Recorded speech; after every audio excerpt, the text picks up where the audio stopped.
नमस्कार मुलांनो, welcome back to YouTube channel. आज आपण इंग्लिश ग्रामरचा फ्रेम WH क्वेश्चन हा टॉपिक बघणार आहोत. बोर्ड एक्झामसाठी हा टॉपिक आपल्याला खूप जास्त इम्पॉर्टंट आहे. 3 पॅराग्राफ पैकी एका पॅराग्राफमध्ये तुम्हाला WH क्वेश्चन फ्रेम करण्यासाठी विचारला जातो. एकदम सिंपल टॉपिक आहे. अगदी 10 ते 15 मिनिटांमध्ये आपण हा टॉपिक एकदम व्यवस्थितरित्या समजून घेऊ. सोबतच बोर्डचे जे काही प्रिव्हियस इयरला क्वेश्चन आले होते ते सगळे क्वेश्चन्स बघूया. सीन पॅसेजमध्येही काही क्वेश्चन्स आले होते, काही अनसीन पॅसेज मध्ये सुद्धा आले होते. ते सगळे क्वेश्चन व्यवस्थितरित्या समजून घेऊ. पण त्या अगोदर तुम्ही चॅनलवरती फर्स्ट टाइम असाल, चॅनलला नक्की सबस्क्राईब करा आणि व्हिडिओला पट्टसे लाईक करा. चलो, आता सगळ्यात पहिली गोष्ट, एक्झामला क्वेश्चन कसा विचारला जातो बघा. एक सिंपल तुम्हाला एक स्टेटमेंट दिलेलं असतं.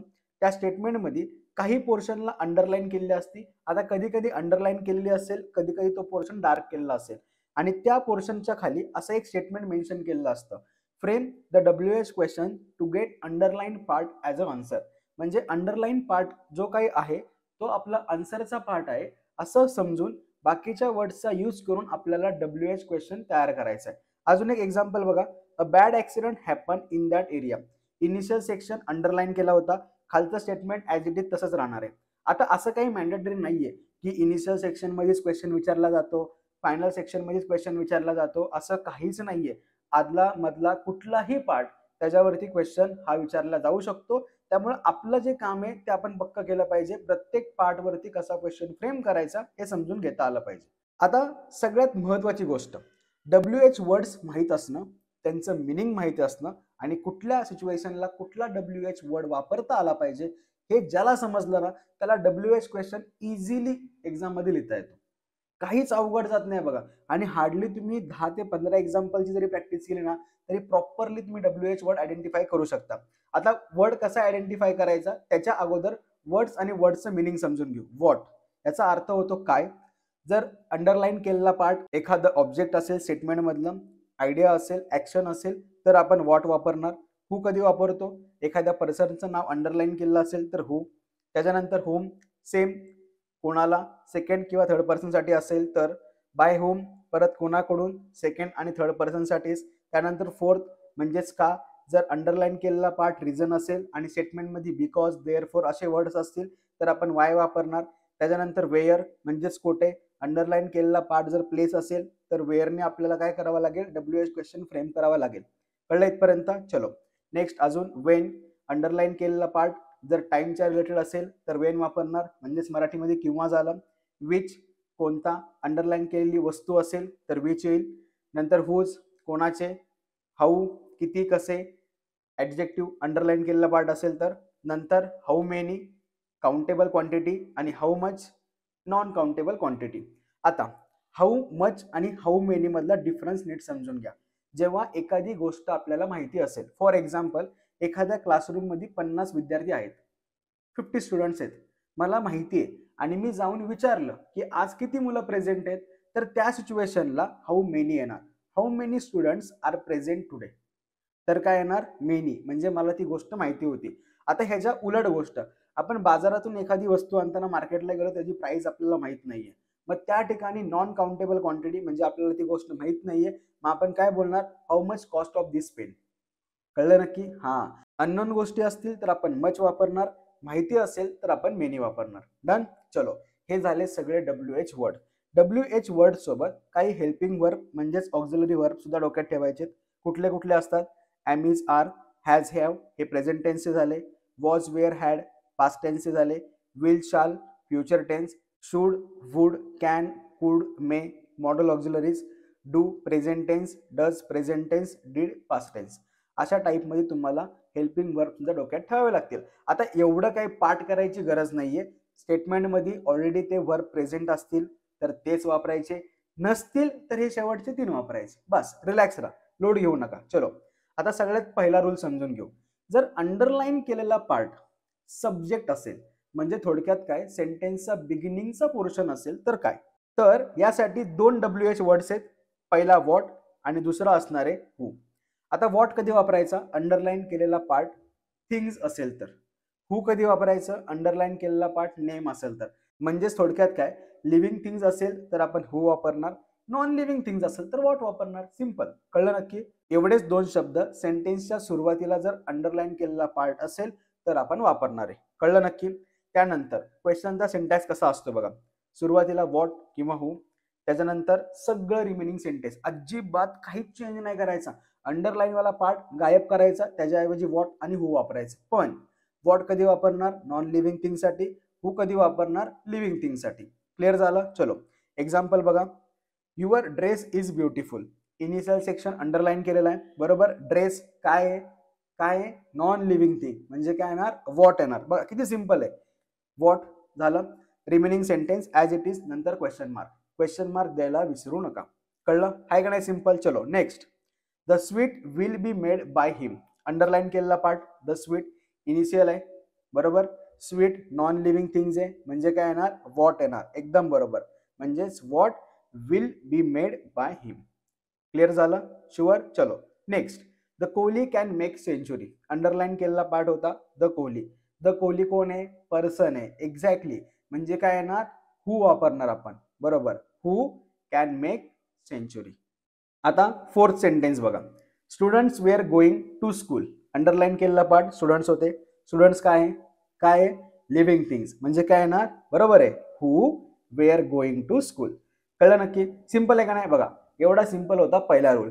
पहिला रूल काय सांगतोय? बिगिनिंगचा पार्ट असेल तर आपण व्हॉट वापरणार किंवा हू वापरणार. व्हॉट कधी वापरणार? जेव्हा नॉन लिव्हिंग थिंग्स असतील तेव्हा व्हॉट, आणि ज्या वेळेस लिव्हिंग थिंग्स असतील त्यावेळेस आपण वापरणार हू. डन. आता सेकंड रूल बघूया. बघा सेकंड रूल पण सिंपल आहे, लगेच समजून येईल.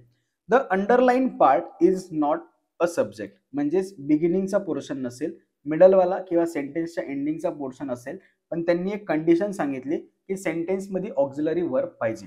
म्हणजेच am are, will, shall, have, has, had, was, were, can, could, might, may यांसारखे वर्ड त्या सेंटेन्स मध्ये पाहिजेत.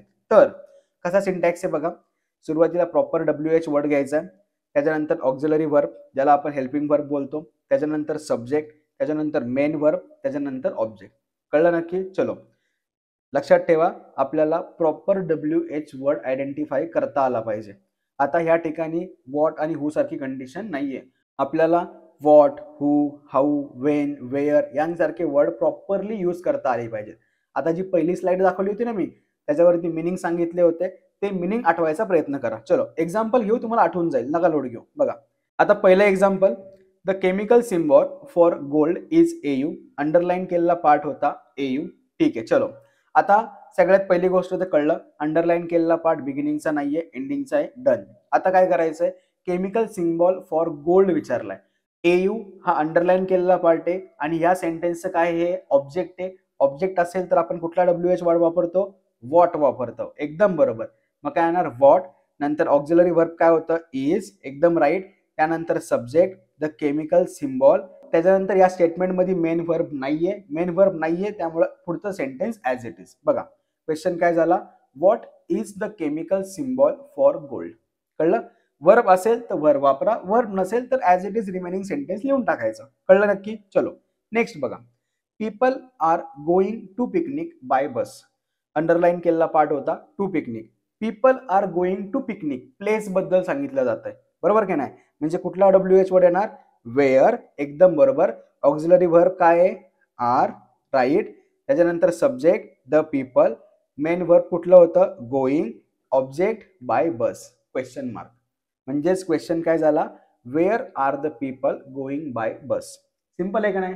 किती इझी आहे. एकदा सिंटॅक्स डोक्यात राहिला ना, तुम्ही इझिली क्वेश्चन फ्रेम करू शकता. चलो थर्ड क्वेश्चन बघा. The best time to plant roses is in the spring. चलो अंडरलाईन केलेला पार्ट होता इज इन द स्प्रिंग. आता त्यांनी ऑलरेडी मेन्शन केलंय टाइम. टाइम असेल तर काय वापरतो? वेन वापरतो. एकदम राईट. वेन. नंतर ऑक्झिलरी वर्ब किंवा हेल्पिंग वर्ब म्हणजेच is. Subject the best time. Verb नव्हतं त्यामुळे remaining sentence as it is. कळलं नक्की. शुअर. आता फोर्थ क्वेश्चन बघा. Canada is north of USA on the map. Underline केलेला पार्ट होता नॉर्थ ऑफ USA. परत प्लेसेस सांगतंय.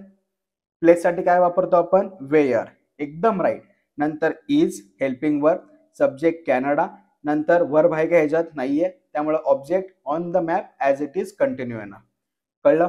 सिंपल आहे का नाही रूल 2. बघा काय बघितलं रूल 2 मध्ये? अंडरलाईन केलेला पार्ट जर सब्जेक्ट नसेल म्हणजे सेंटेन्सचा मिडल पार्ट किंवा एंडिंग पार्ट असेल, पण कंडिशन अशी आहे सेंटेन्समध्ये ऑक्झिलरी वर्ब आहे, ऑक्झिलरी वर्ब असेल तर त्याचा यूज आपण क्वेश्चन मध्ये करणार आहोत. कसं करणार? सुरुवातीला WH वर्ड, त्यानंतर ऑक्झिलरी वर्ब, नंतर सब्जेक्ट, मेन वर्ब आणि शेवटी ऑब्जेक्ट. कळला रूल नंबर 2. आता एकदम शेवटचा रूल बघा. रूल नंबर 3, अंडरलाईन केलेला पार्ट सब्जेक्ट नाहीये पण स्टेटमेंट मध्ये ऑक्झिलरी वर्ब सुद्धा नाहीये. बघा आता प्रॉब्लेम आला. ऑक्झिलरी वर्ब होतं तेव्हा ऑक्झिलरी वर्ब वापरू शकलो. आता या ठिकाणी ऑक्झिलरी वर्ब नाहीये, मग त्याच्या रिलेटेड काहीतरी ऍडजस्टमेंट करायची. कुठली? सिंटॅक्स बघू म्हणजे क्लिअर होऊन जाईल. सुरुवातीला WH वर्ड तो तर काही चेंज नाही होणार. त्याच्यानंतर डू, डज, डिड वापरायचं आहे. म्हणजे बघा ऑक्झिलरी वर्ब नव्हतं आपल्याकडं, मग त्याच्या विथ रिस्पेक्ट टू आपण डू, डज, डिड वापरतोय. कधी वापरायचं सांगतो, रिलॅक्स राहा. त्याच्यानंतर सब्जेक्ट वर्ब प्रेझेंट फॉर्म मध्ये आणायचंय, म्हणजे स्टेटमेंट जरी पास्ट टेन्स मधलं असलं तरी वर्ब आपल्याला प्रेझेंट टेन्स मध्येच लिहायचं आहे. क्लिअर? त्याच्यानंतर ऑब्जेक्ट. या दोन कंडिशन खूप जास्त इम्पॉर्टंट आहेत, नीट डोक्यात ठेवतात. आता डू, डज, डिड कधी वापरायचं बघा. वर्ब जर प्रेझेंट फॉर्म मध्ये असेल तर डू, वर्ब प्रेझेंट फॉर्म मध्ये एंडिंगला एस आहे तर डज, वर्ब पास्ट टेन्स मध्ये आहे तर डिड. कळलं नक्की? बघा परत एकदा. वर्ब प्रेझेंट फॉर्म मध्ये असेल तर डू, वर्ब प्रेझेंट फॉर्म मध्येच आहे पण एस किंवा ES सफिक्स लागलेला आहे तर त्या ठिकाणी डज. त्यानंतर वर्ब जर पास्ट टेन्स मध्ये असेल तर डिड. चलो एक्झाम्पल बघूया. The bus comes at midnight. Underline केलेला पार्ट होता ॲट मिडनाईट. टाइम सांगतोय एकदम बरोबर, म्हणजेच काय होईल वेन.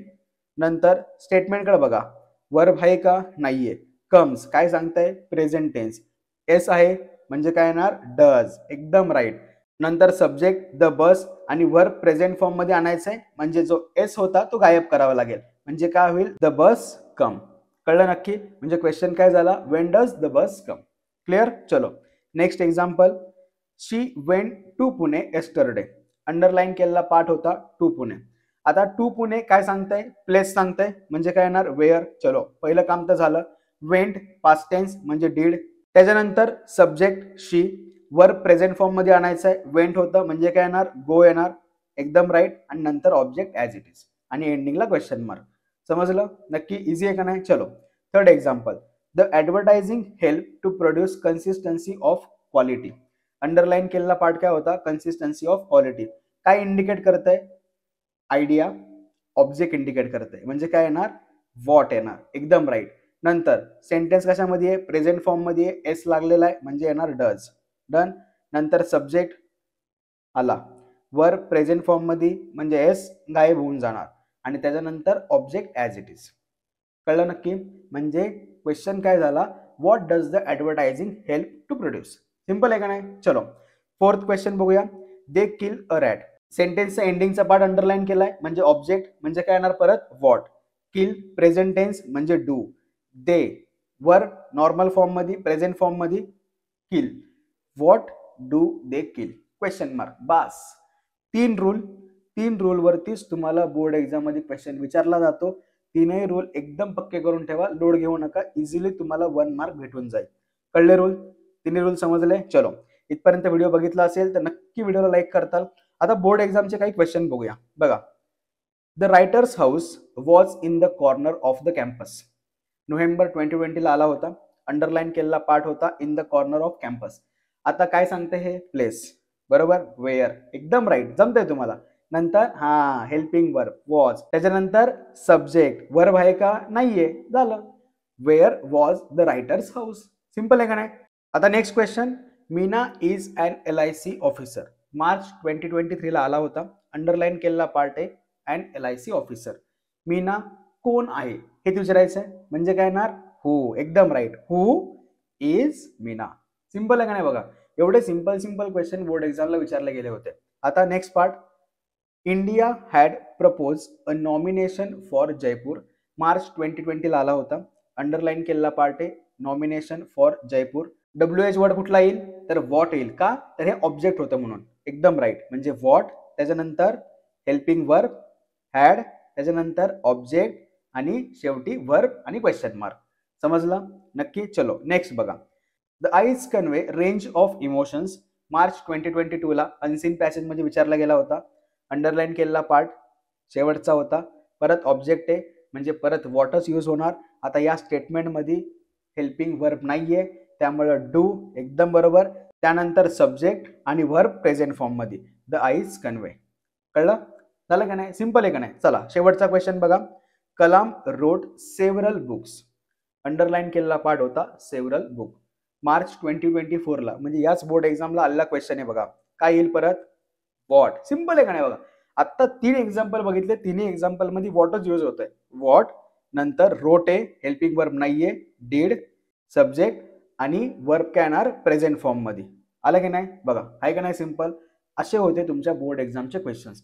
समजलं नक्की प्रत्येकाला? आता बघा, हे आपलं इंस्टाग्रामचं पेज आहे. ह्याच्यावरती भरपूर स्टडी रिलेटेड कंटेंट अपलोड झालेलं आहे. PYQs, त्याच्यानंतर कुठले कुठले इम्पॉर्टंट क्वेश्चन्स आहेत, सगळं काही स्टडी मटेरियल शेअर झालेलं आहे. एकदा त्या चॅनलला नक्की सबस्क्राईब करतात. बाकी व्हिडिओ आवडला असेल नक्की लाईक करा, चॅनलला सबस्क्राईब करा, व्यवस्थित अभ्यास करा. Bye bye, all the best.